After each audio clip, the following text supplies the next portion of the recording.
자, 여러분 지난 강의에서 제가 이 통계 역학이라는 것이 어떤 의미를 갖고 있는가, 특히 우리와 같이 이제 신소재공학을 전공하는 입장에서 기본적으로 필요한 것은 연력학이었어요.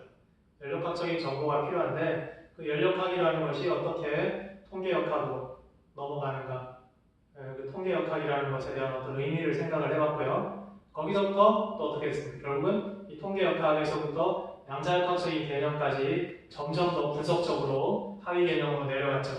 그래서 양자역학적으로는 우리가 여러 가지 모션에 대한 에너지를 구할 수가 있고, 에너지를 알면은 볼츠만 팩터와 파티션 펑션을 알 수가 있어요. 즉 몰리큘이 갖는 여러 가지 모션들, 트랜스레이셔널, 로테이셔널, 바이브레이셔널, 일렉트로닉 트랜지션과 같은 여러 가지 모션들에 대해서 에너지를 양자역학적으로 기술을 할 수가 있고, 그러면은 그 각각의 모션에 대한 파티션 펑션과 볼츠만 팩터를 우리가 기술할 수가 있습니다. 그리고 실제로 우리가 예제를 풀면서 이미 써먹어 보기도 했었어요.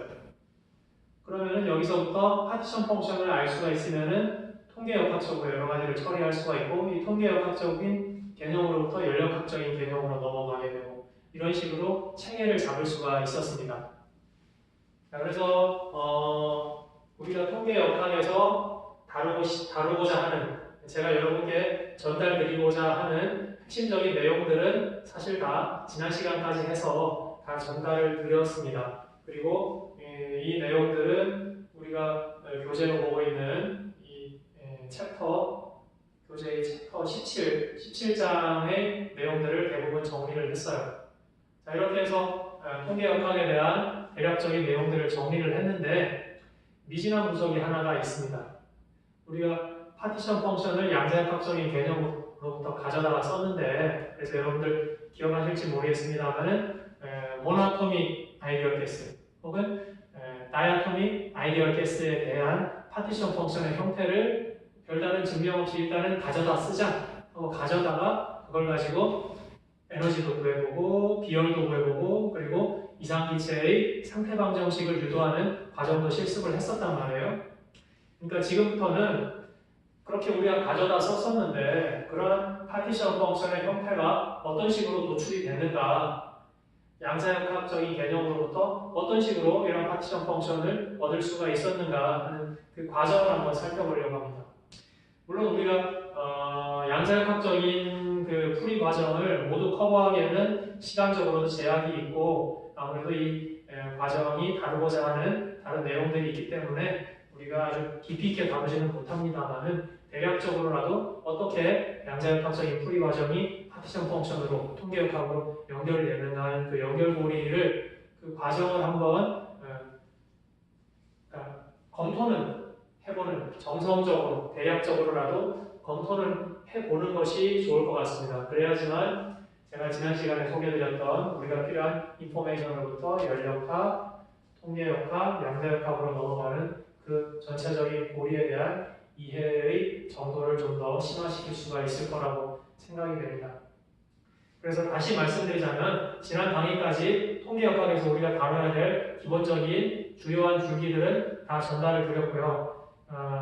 지금부터는 그러한 개념들의 이 기저에 있는 양자역학적인 개념들을 좀 보충하는 시간이다, 그렇게 생각을 하시면 되겠고, 지금부터 하는 내용은 교재의 18장에 있습니다. 그런데 18장의 내용을 제가 다 다루지는 않고 다만 우리가 기본적인 어떤 틀, 양자역학과 통계역학의 관계를 연결짓는 그 기본적인 틀만 살펴볼 수 있도록 필요한 내용만 발췌해서 다루는 거니까 여러분들 그렇게 알고 계시면 되고, 그래서 여러분들도 교재를 보면서 공부하신다고 해도 18장을 우리가 잘 모르는 내용도 있을 거예요. 그러니까 그것들을 전부 보시는 건 너무 부담이 되니까 제가 정리하는 내용을 중심으로 여러분들이 정성적으로 대략적으로 이해를 하시면 될 거라고 생각이 됩니다. 자, 서론이 길었는데요. 우리가 지금까지 익숙한 것은 고전역학적인 개념이에요. 그 양자역학을 여러분들이 지금 2학년 2학기, 이 과목은 이 강좌는 2학년 2학기 강좌이기 때문에 여러분들이 양자역학적인 개념을 다룰 기회가 별로 없었을 겁니다. 물론 앞으로 여러분들이 전자재료 물성이라든지 그러한 우리 학과의 과목에서 양자역학적인 풀이와 개념들, 그리고 나노 머티리얼을 전공하게 된다면 나노마테리얼 관련 그러한 강좌, 학부 또는 대학원에서 이런 양자역학적인 개념들을 계속 보시게 될 것이고, 그리고 특히나 반도체, 나노 이런 쪽으로 전공하실 관심 있는 학생들이라고 한다면 양자역학적인 개념이 필수적으로 필요하다고 생각을 하시면 될 거예요. 자, 우리가 뭐 아주 깊이는 다루지 못하지만 제가 대략적으로라도 좀 소개를 드리도록 하겠습니다. 예를 한번 들어볼까요? 이러한 1차원 박스가 있어요. 1차원 박스가 있고 이 안에 파티클이 하나 있습니다. 그랬을 때 이 파티클이 갖는 트랜슬레이셔널 에너지에 대해서 어떻게 기술을 할 것인가 하는 이런 문제. 이 파티클은 길이가 A인 박스 안에 갇혀 있습니다. 이 박스의 높이가 무한히 높아서 밖으로 나갈 확률은 절대로 없고 이 안에서만 한정이 되어 있다, 컨파인 되어 있다, 이러한 문제예요.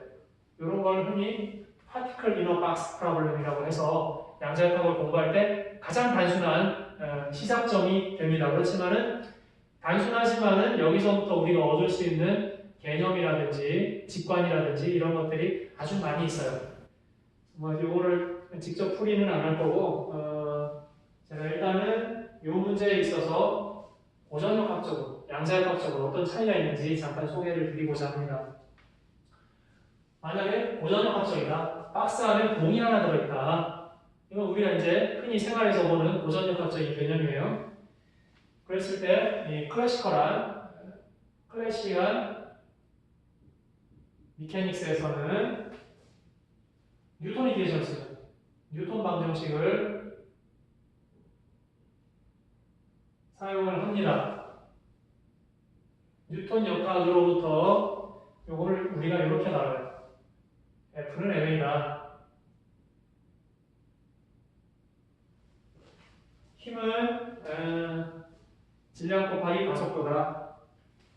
혹은 힘과 가속도는 비례관계에 있고 거기에 이제 질량이라는 프로퍼티가 어떤 요 두 개의 관계를 제한하는, 부족하는, 규정하는 그런 비례 항목으로 들어갔다고 볼 수도 있는데, 이렇게 해가지고 여러분들이 고등학교 때 물리 문제 많이 풀었어요.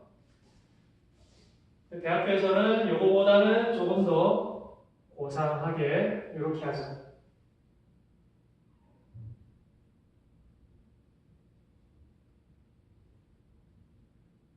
가속도라고 하는 것은 단위 시간당 속도의 변화량이니까 이러한 미분 형태로 나타내주게 됩니다. 그리고 속도라고 하는 것은 단위 시간당 변위의 위치의 변화량이죠. 요거를 생각해 본다면은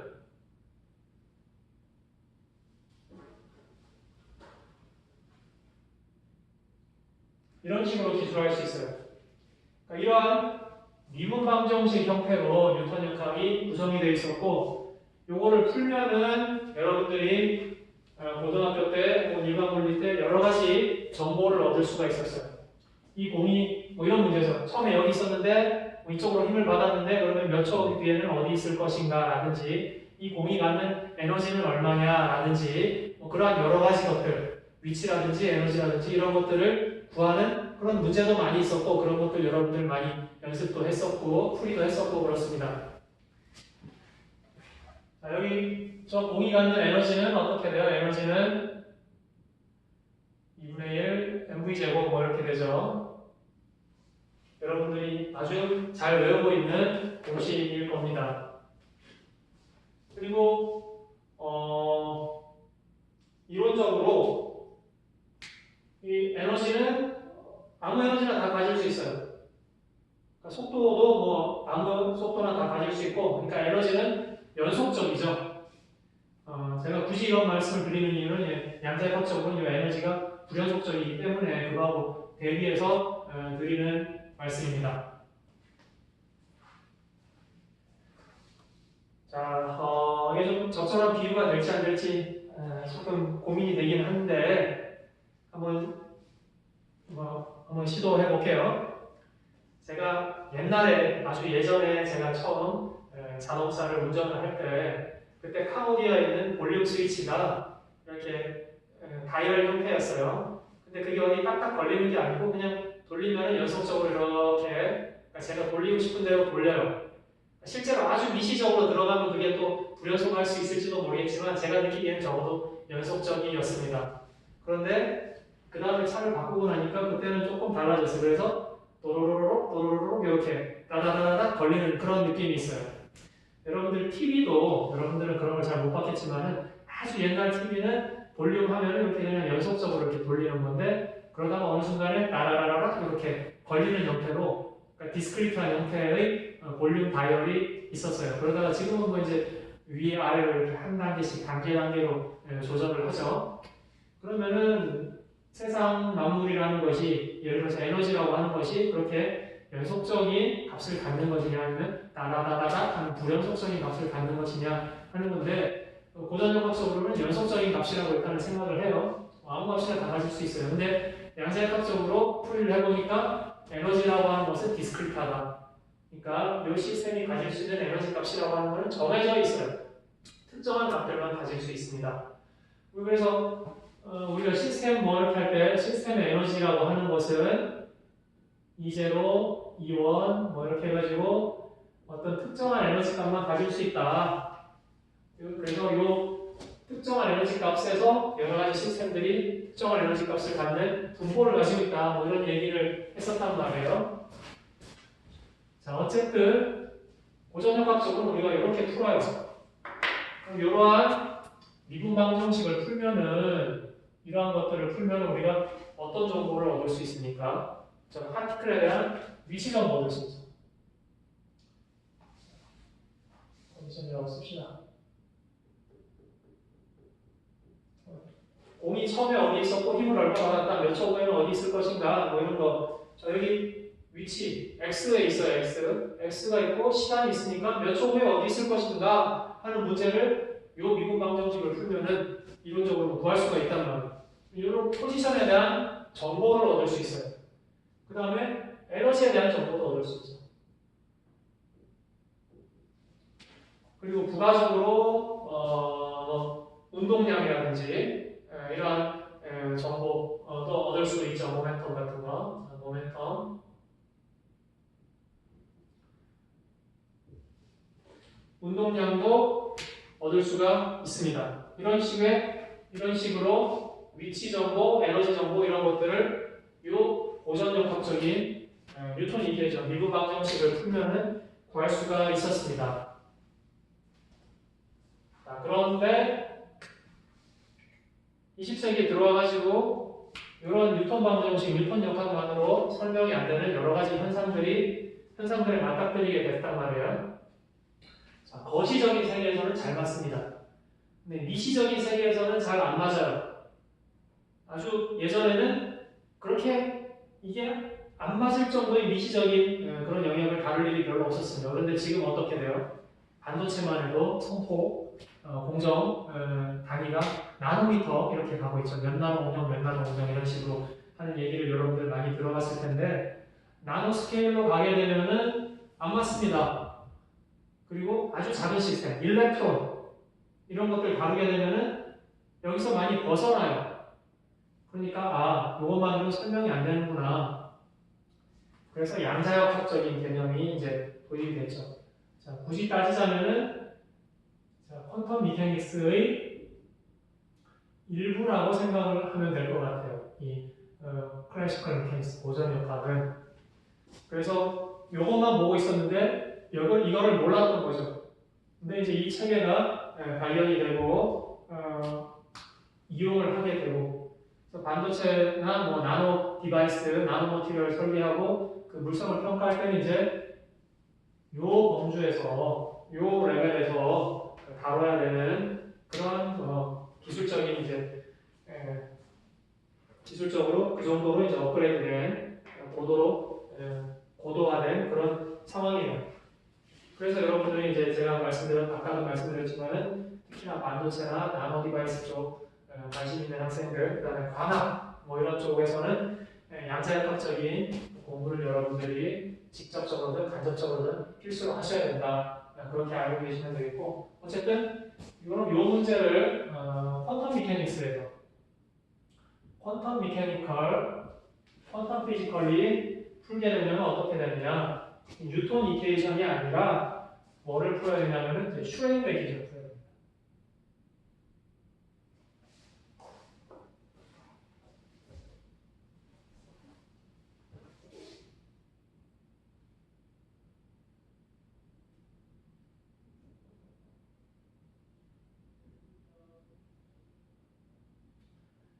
슈레딩거 이퀘이션으로 다뤄줘야 됩니다. 이제는. 자, 그러면은 뉴턴 역학의 가장 기본 공식이 F 이퀄 ma였는데 슈레딩거 이퀘이션은 어떻게 생겼냐면은 이렇게 생겼어요.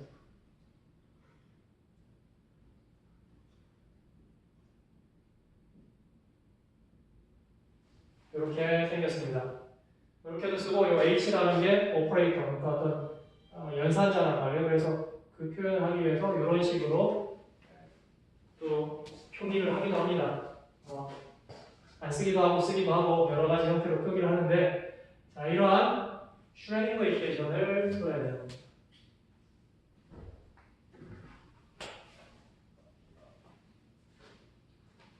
슈레딩거 이퀘이션은 이제 형태가 다양해요. 그런데 기본적으로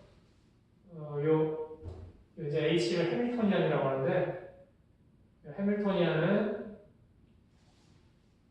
운동 에너지, 키네틱 에너지에 대한 오퍼레이터와 포텐셜 에너지에 대한 오퍼레이터 두 개로 구성이 되어 있어요. 그래서 케이스 바이 케이스로 이 형태는 다양합니다. 예를 들어서 이 파티클 이런 박스에서처럼 1차원 운동을 하는 그러한 운동 에너지의 경우 이 오퍼레이터는 이렇게 생겼어요.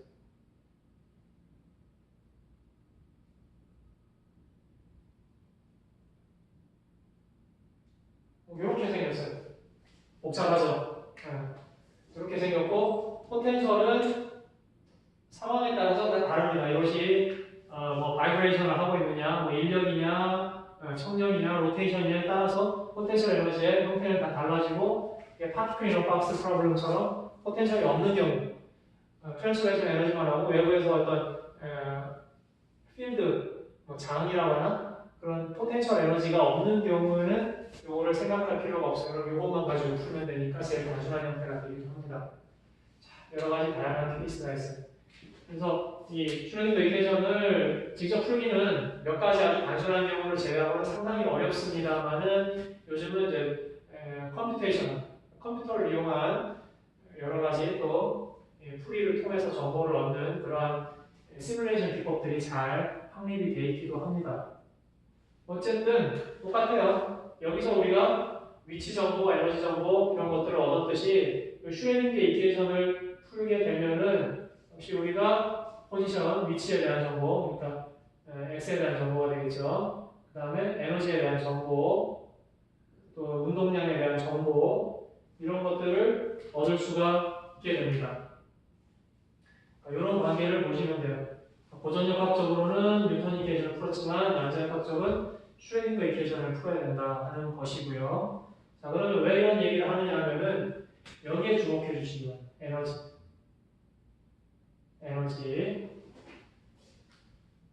자, 에너지인데 일반적인 에너지라서 제가 E를 썼는데 만약에 이 박스 안에 또 파티클이 몰리큘 하나가 우리가 몰리큘의 에너지는 어떻게 기술을 했었나요? 이렇게 몰리큘 에너지 기술했었고, 몰리큘인데 이 몰리큘 중에서도 저거는 로테이션이나 바이브레이션 이런 거 다 없고 트랜스레이셔널 에너지만 있는 경우거든요. 그러니까 결국 이 케이스에 대해서 여기서 풀면은 우리가 구하는 에너지는 트랜스레이셔널 에너지가 될 것입니다. 즉 예를 들어서 가장 심플한 예를 들고 있는 거예요. 이런 파티클 이너 박스 프로블럼 가장 심플한 예에 대해서 슈레딩거 이퀘이션을 풀면은 우리가 어쨌든 위치 정보, 에너지 정보를 얻을 수가 있는데 그 중에서 에너지 정보라 하면 저 케이스에서는 파티클 하나의 트랜슬레이션 에너지만 포함되어 있기 때문에 얻는 거는 이 에너지를 얻게 되는 거예요. 근데 이 문제를 풀어보면은 이 에너지가 여러 가지가 가질 수 있는 에너지 레벨이라는 게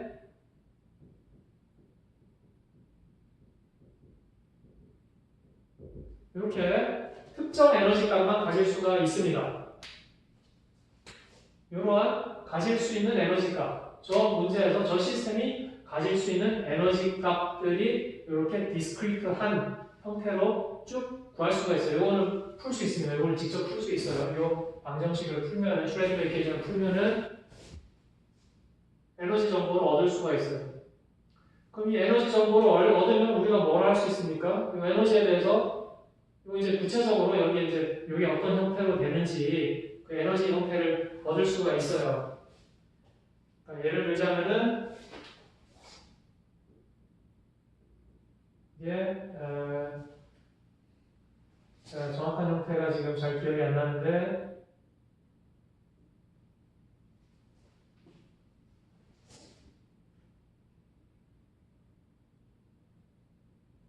이렇게 되어 있어요. 그래서 이 n은 뭐 1, 2, 3, 4 이렇게 갑니다. 그러니까 요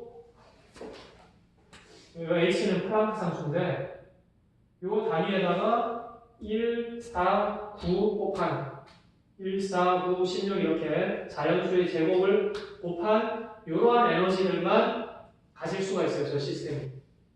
그럼 이런 가질 수 있는 에너지에 대한 직접적인 표현형을 알고 있다면은 그 다음에 우리가 뭘 할 수 있냐면은 그렇죠. 여기서부터 파티션 펑션을 구할 수 있습니다. 트랜슬레이셔널 모션에 대한 파티션 펑션을 구할 수가 있습니다. 로테이션이나 바이브레이션도 마찬가지예요. 다만 그때는 이 해밀토니안의 형태가 좀 더 복잡해집니다. 로테이션이나 바이브레이션에 해당하는 그러한 포텐셜 에너지에 대한 텀을 더 더해줘야 돼가지고 좀 더 복잡해지는데 어쨌든 이것도 풀 수가 있어요. 그러면은 마찬가지로 트랜슬레이션뿐만 아니라 로테이션이나 바이브레이션에 대한 가질 수 있는 에너지 형태를 구체적으로 이 형태하고 다르겠지만 구체적으로 얻을 수가 있어요. 즉 그 형태로부터 로테이션이나 바이브레이션에 대한 뭐 그러한 파티션 펑션을 구할 수 있어요. 그러니까 슈레딩거 이퀘이션을 풀면은 에너지에 대한 정보를 얻을 수 있고 위치 정보, 에너지 정보 이런 거 얻을 수 있는데 에너지에 대한 정보를 얻을 수 있고 이 에너지에 대한 정보를 활용하면은 파티션 펑션을 구할 수가 있어요. 구체적인 형태로 이제는 그러면은 이것들을 알고 있으면은 몰리큘러 파티션 펑션을 구할 수 있죠. 곱해주면 되니까 그거 우리가 알고 있어요. 몰리큘러 파티션 펑션을 알고 있으면은 어떤 이 몰리큘들로 이루어진 시스템의 파티션 펑션을 구할 수가 있습니다. 그럼 어떻게 돼요? 여기서부터 시스템의 에너지, 그 다음에 에너지 이걸 가공하면 또 뭐 압력이라든지 다양한 그러한 연력학적인 프로퍼티들을 또 기술할 수가 있게 되는 거거든요. 자, 이제 양자역학적인 풀이까지 더하게 되면은 우리가 지난 시간에 봤던 일련의 그 시스템들, 연력학부터 통계역학, 양자역학까지 이루어지는 그 일련의 시스템이 좀 더 이제 우리가 이해를 할 수 있게 되는 그런 단계가 되는 거죠. 양자역학적인 해석이 가미가 된다면은 우리가 지나쳤던 그 약한 우리가 공부했던 중에 좀 약한 고리가 이 부분이었는데 이 부분을 이제 보강을 하게 되면은 전체적인 그림이 그려지는 거예요. 자, 이런 식으로 갈 수가 있어요. 그러니까 양자역학적으로 다뤄서 에너지 정보를 얻으면은 그러면은 파티션 펑션 거기서부터 쭉쭉쭉 연력학까지 연결을 시킬 수가 있게 되는 겁니다. 그래서 요 슈레딩거 이퀘이션을 푸는 것부터 사실 해야 되는데 그렇게 하려면 워낙 이제 우리가 시간이 많이 필요하고 노력이 많이 필요하게 됩니다. 그래서 지금 레벨에서 하기는 힘들고 슈레딩거 이퀘이션에서부터 로테이셔널, 바이브레이셔널, 트랜슬레이셔널 그러한 솔루션들이 구해지거든요. 그런 에너지에 대한 해가 구해지는데 그 해로부터 어떻게 파티션 펑션 형태로 만들어지는지 우리가 전에 예제할 때 갖다 썼어요. 모노토믹, 다이아토믹, 아이디얼 가스에서의 파티션 펑션 형태들을 갖다 썼었는데 그 형태들이 이렇게 나왔구나, 요런 과정을 통해서 나왔구나 하는 이해할 수 있는 그런 정도까지만 정리를 해보고자 합니다. 자, 그래서 결론적으로 다시 말씀드리자면은 앞으로 몇 시간 동안 하고자 하는 것은 양자역학적인 풀이의 솔루션으로부터 파티션 펑션으로 연결시키는 그러한 과정을 좀 보겠다는 겁니다.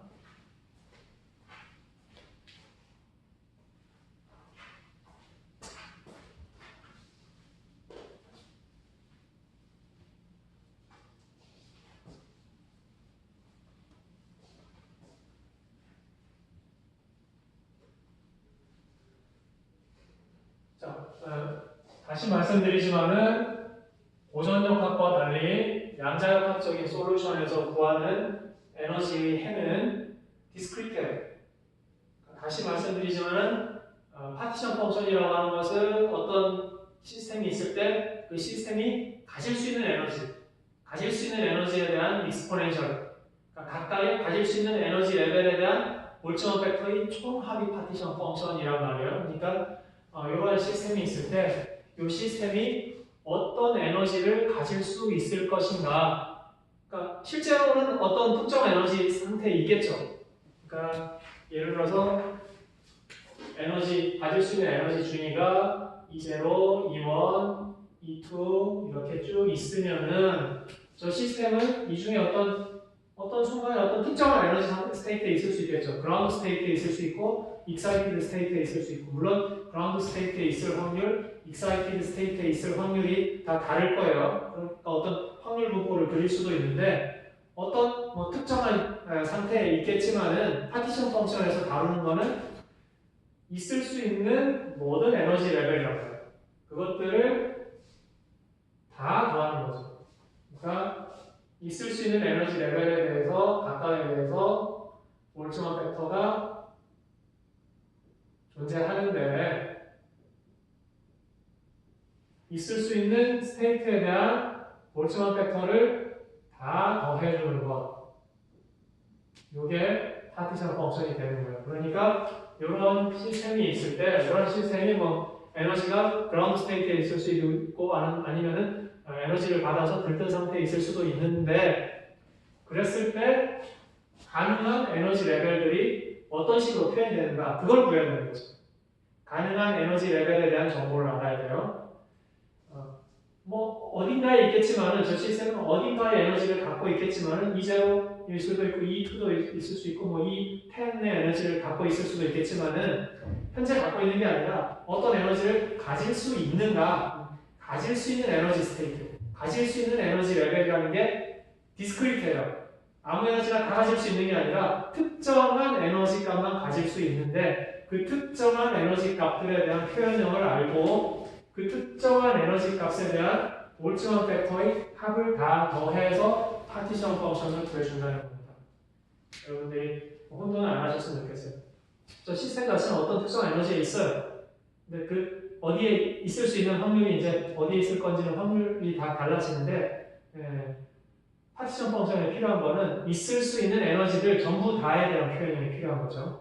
그러니까 이러한 것들에 대한 대표적인, 여기에 들어갈 수 있는 어떤 표현형, 대표적인 표현형이 필요한 거고, 그 표현형을 양자역학적인 풀이 과정으로부터 구해야 되는 것이고, 그걸 알게 됐으면은 시그마를 어떻게 처리할 것인가 이제 계산이 들어가요. 그러니까 에너지 스테이트에 대한 표현형을 양자역학적으로 구해야 되고, 그 다음에 그거를 이렇게 더하는 수학적인 처리를 어떻게 할 것인가 하는 거예요.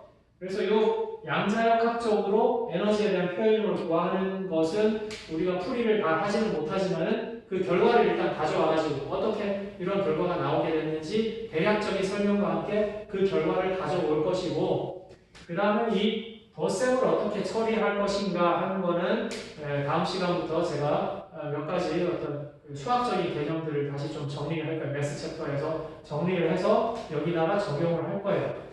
그러면은 요 두 개를 조합을 해서 결과적으로 파티션 펑션들, 이런 파티션 펑션들이 어떤 식으로 나오게 됐는가 하는 그 파티션 펑션의 도출 과정을 살펴보게 될 겁니다. 그러면 우리가 잠시 보류해 놨었던 그렇지만 근원은 따지지 않고 써먹었던 모노토닉 아이디얼 케이스, 다이아토닉 아이디얼 케이스의 파티션 펑션들의 형태, 그런 형태들이 왜 그렇게 나왔는지 하는 것들을 알 수가 있게 되는 거죠. 그러면은 전반적인 통계역학에 대한 체계를 대략적이긴 하지만 아주 깊이 있게 들어가지는 못했지만은 일단은 대략적인 체계를 특별히 무리가 없이 만들어 낼 수 있을 그림을 그릴 수 있을 것이다, 이렇게 생각을 할 수가 있겠습니다.